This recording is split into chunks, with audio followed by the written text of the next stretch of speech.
In a quiet suburb of Dayton, Ohio, a man named Gerald stands in front of his bathroom mirror.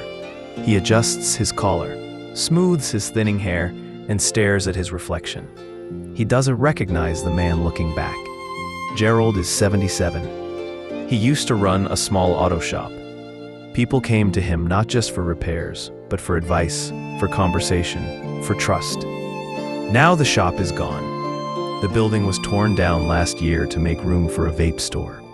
Gerald still wakes up early, still drinks his coffee black, still folds his newspaper the same way. But something's missing. Not in his routine, but in his sense of self. He's not sure who he is anymore. You're a man who once knew exactly who you were.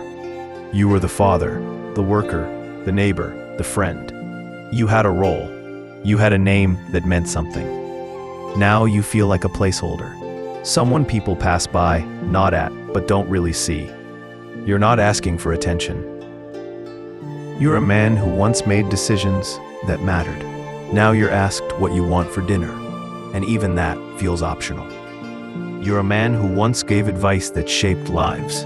Now people Google answers instead. You're a man who once defined yourself through action. Now you're defined by age. In towns like Amarillo, Texas, or the quiet corners of Vermont, men sit on porches, not because they're tired, but because they don't know where else they belong. You walk into a room and no one asks your opinion. You offer a thought and people smile politely, then move on. You're not bitter. You're just wondering when you stopped mattering. I'm Silas Reed, and this is The Silent House. We speak to the men who've lived through decades of identity, only to find themselves quietly erased from the role. We don't pity, we understand. This channel is a space for stories that were never told, for feelings that were never asked about, for men who were once the center of the home and now sit at its edge. If this speaks to you, stay with us. We're just getting started.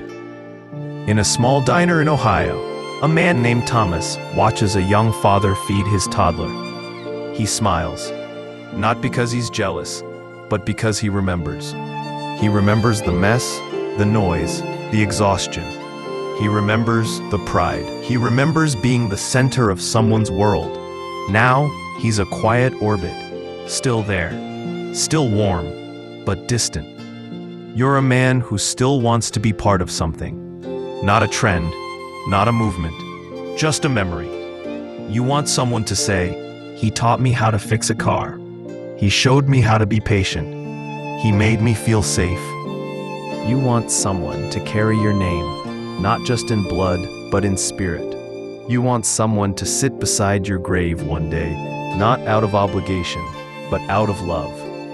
You want someone to say, "He wasn't perfect, but he mattered."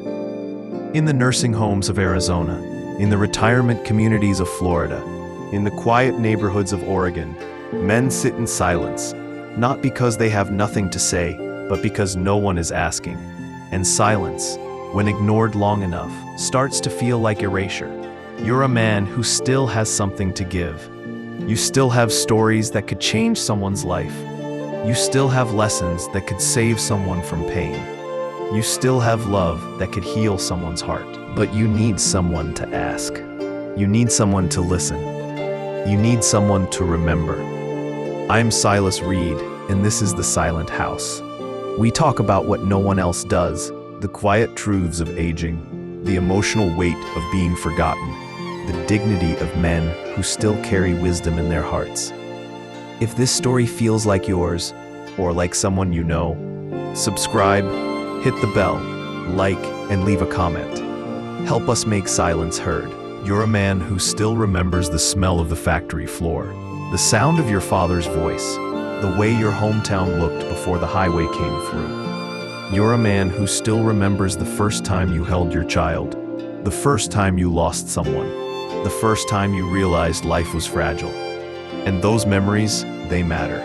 Even if no one asks, even if no one listens, even if no one knows, you're still a storyteller. Even if the audience is gone, even if the stage is quiet, even if the lights have dimmed, you're still a witness to history, to to love, to loss, and that deserves to be heard. Subscribe.